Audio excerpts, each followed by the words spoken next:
The fight for liberation today is against another kind of oppressor, one that is more subtle, yet no less dangerous.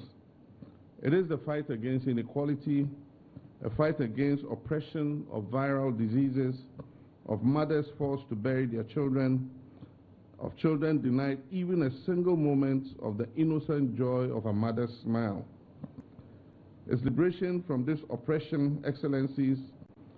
Liberation from this oppression, excellencies, shall be measured in the clinics that stay open in our countries, in the medicines that are manufactured on African soil, in mothers cuddling joyful infants, and in financial budgets adorned with the numbers of our own choosing. We've gathered here because we are the front line of this liberation struggle. We are the generals of the continent's battalion of change seekers.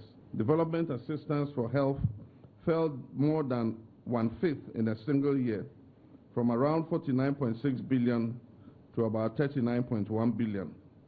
And so on average, significant numbers of our member states still finance roughly half of their health budgets from external sources. The temptation is to reach for words like crisis, catastrophe, maybe even apocalypse. But our duty today is to urge us to seek other acceptable language, words of urgency, no less, but of a different spirit. Let us not dress despair in the robes of earnestness. We should not succumb to panic and call it vigilance. After all, the system that is crumbling today was merely the scaffolding on the building. No one building, something enduring, a monument their descendants will be proud of, spends their time stuck on the scaffolding. Who bemoans the discarding and dismantling of the scaffolding? It is always the tower that we must uphold. Our eyes should remain fixed on that towering edifice of African liberation. The question haunting this meeting today is simple. Are we builders of towers, or we are merely erectors of scaffolds? The days when colonial tropical medicine could cast a continent as uniquely benighted and in need of missionary kind of episodic interventions are over. Africa now stands at a crossroads, defined by its appetite for total health transformation. It can no longer allow itself to be perched on the periphery and cast as the destitute beneficiary of the largesse of some distant global health systems. If we allow these stereotypes to persist, a new wave of health conditions will dominate mortality in Africa by the middle of the century, taxing our demographic dividend before it is ever paid.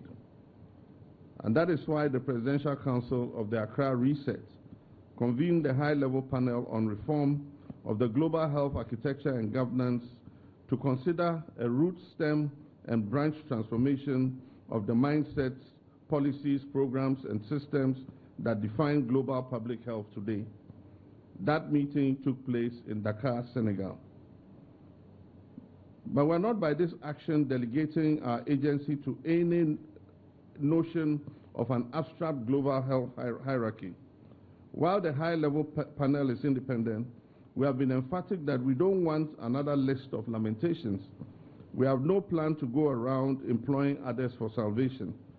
What we want is ideas that put the global south, the global majority, and our African family firmly in the driving seat of our own health destinies. Africa imports around 70% of its medicines, more than 90% of its medical devices, and over 99% of its vaccines.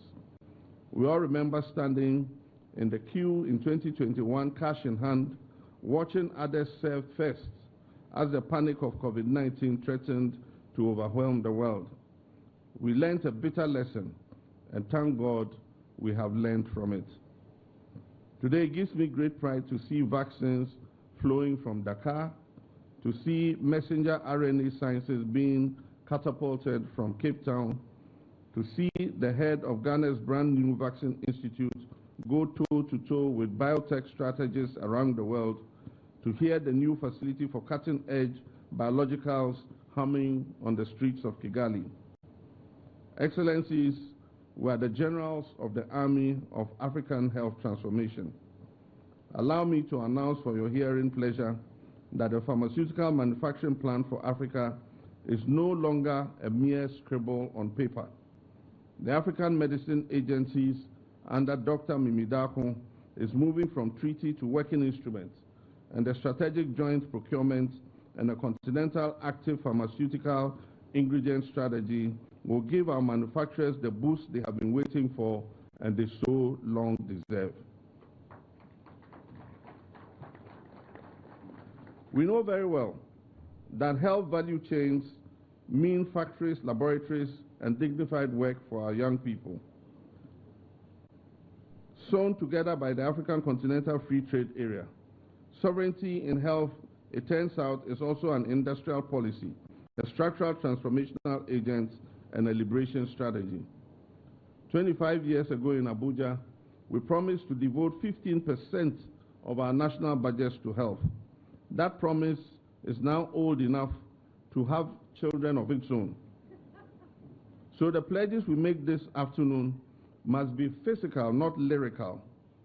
Through the African Leadership Meeting commitments and the Program for Financing and Investing in African Health, through debt for health arrangements, solidarity instruments, and protected budget lines that survive electoral cycles, let each of us bring the Ministry of Finance to the health table and keep it seated right at that table.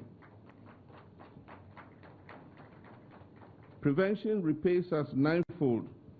Show me a better bond in the economy market than prevention. Excellencies, this afternoon, we shall deliberate amongst ourselves on local manufacturing, financing, and governance and leadership. Our member states will pledge, and we shall adopt the Accra Declaration. As your host and your brother, I make one request of all of us. Let us not adopt another eloquent text. Let us seal our pacts with our words of honor.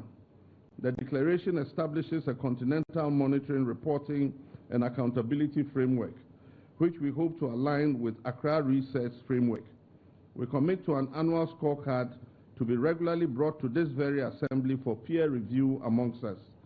And I ask that we embrace that scorecard as the mark of a union that has grown confident enough to grade itself. We are no longer under colonial adult supervision.